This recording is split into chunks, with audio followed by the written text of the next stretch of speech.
The AA in a way is kind of like a buddy system of spiritual attainment, and that's how it is supposed to achieve its goal of moving humanity forward.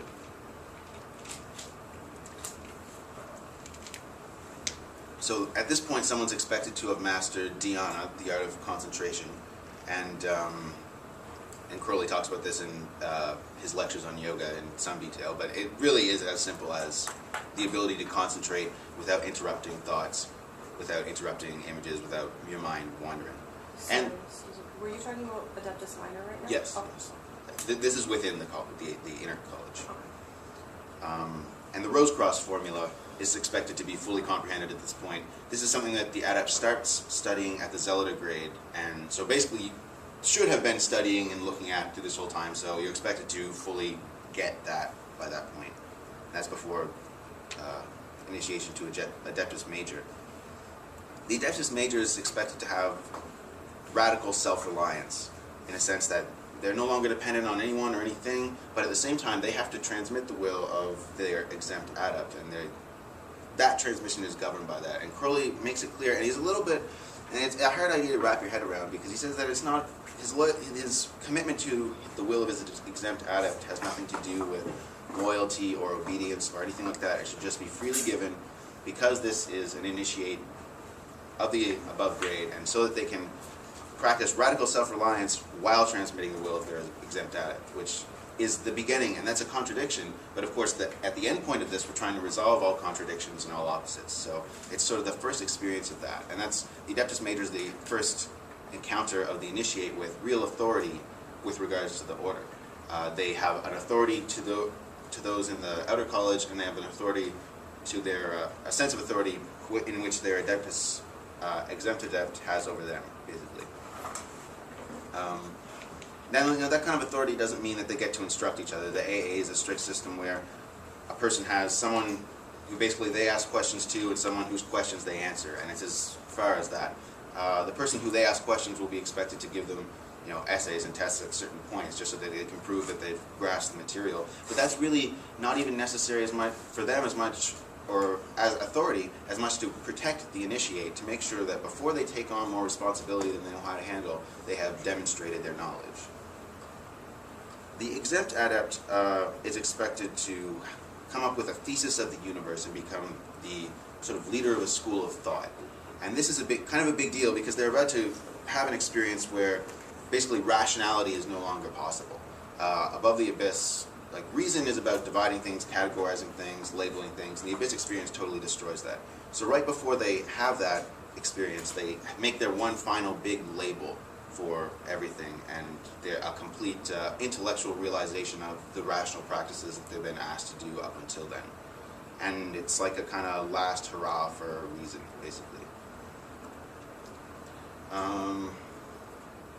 The 12th Aether talks a lot about this, and this is where things get interesting in that regard, because Crowley talks about his experience with the Black Brothers. Basically, the thing with the exempt adept is there are certain points at which an adept can leave the order and which they can't. And the exempt adept, by the time someone gets to that point, Crowley says, they've generated so much initiatory force that they're going to be thrown across the abyss one way or the other. And they either cross it or they don't. If they cross it, they make it to the other side and become a master of the temple. And if they don't, they become a Black Brother. This is the origin, actually, of the term left-hand path, which people use a lot, and I don't think they know what it actually means, because this is the idea that when someone is, I think that people have a different identification with it right now, and that's fair enough, but this is where that term comes from, the idea that when someone crosses the abyss, or tries to, they fail to destroy their ego. And they get shut up in a temple or a pyramid that he describes in the 12th Aether and just slowly wither away. In the 12th Aether, what it identifies it most as is, it says that they sprinkle blood on the entrance of the threshold to keep out the angel of death. So the final idea of crossing the abyss, which is reconciled all opposites, has to be the reconciliation of being with non-being, which for any human being means death, basically. So to try and fight against that idea, those ideas coming together and keep that out is kind of the final test. And failing that test essentially means that the person's magical energy will drain and wither away. And Crowley compares them to someone with a boomerang in a gunfight. But I was just recently reading Magic Without Tears, and he talks about exactly that with the Black Brothers, about how they basically fail to cross the abyss and then become, I guess, controlled or whatever by Karanzan rather than the actual supernal divinity or whatever it may be. You know what I mean? And he still says that they can produce some interesting things and create some interesting things for a little while, but they're going to eventually But fall it's pure apart. chaos. And, Yeah. And I think that where a lot of this comes from is the Oath of the Abyss, which is interesting to look at. The Oath of the Abyss is to interpret every phenomenon as a personal dealing of God with your soul, which can sound like another term for very quickly driving you out of your damn mind, and probably is. The work of both those colleges, the outer and the inner college, is to prepare the person for taking that oath, for the ability for their brain to basically handle that and come out the other side and have some kind of reason with it. And there are people who have made records, not to name any names, of taking the oath much sooner. It does say, Crowley does say that anyone can take it at any time and try to do it at any time, but it's probably a bad idea unless you've done all this work beforehand. Although, he does also make the point that certain people could have the abilities that the AA are meant to train, and in fact be at the level of high initiates without having gone under formal initiation. He's very clear and very explicit about that. So the Oath of the Pro, like the Oath, is one of the major things. And so if we look at all five together, like, well, what are they trying to build, basically? The Oath of the Probationer is to obtain scientific knowledge of the nature and powers of the initiate's being.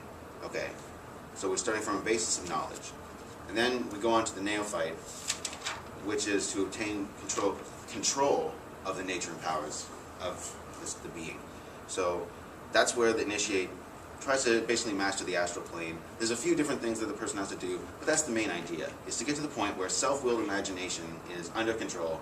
And if we look at the nature and powers of a person's being, that's their inner journey, their outer journey, however you want to think about astral travel, that's kind of where it works.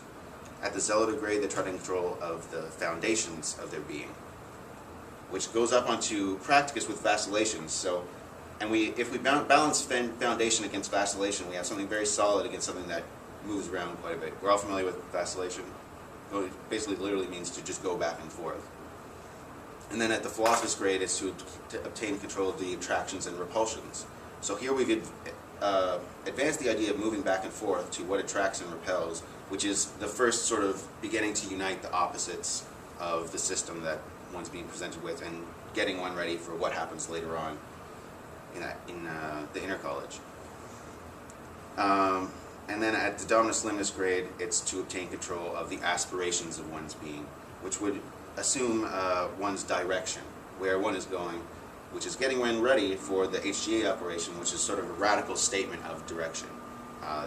After the Holy Guardian Angel operation, one is, like, it's not necessarily something that makes someone better or fixes their life, but it definitely shows someone where they're going.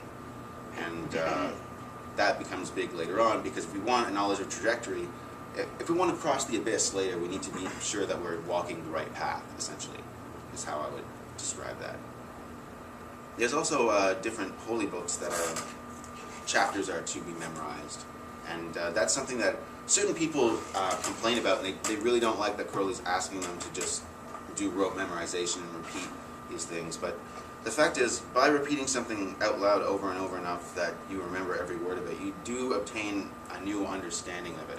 And this is a theme throughout the instructions of the AA. This is one of the reasons Crowley insisted on an explicit written record, because when you write, when you take an idea and you write it down, you transmit something from spoken or thought to a physical artifact, and you use different senses to perceive it, you use different mental processes to absorb it. It's a completely different experience. Even like, I know in Crowley's time it wasn't as easy to take like videos and pictures and stuff like that, but I would argue even that if someone tries to keep their records specifically on just spoken or just video or whatever like that, it wouldn't have the same process, it wouldn't have the same effect.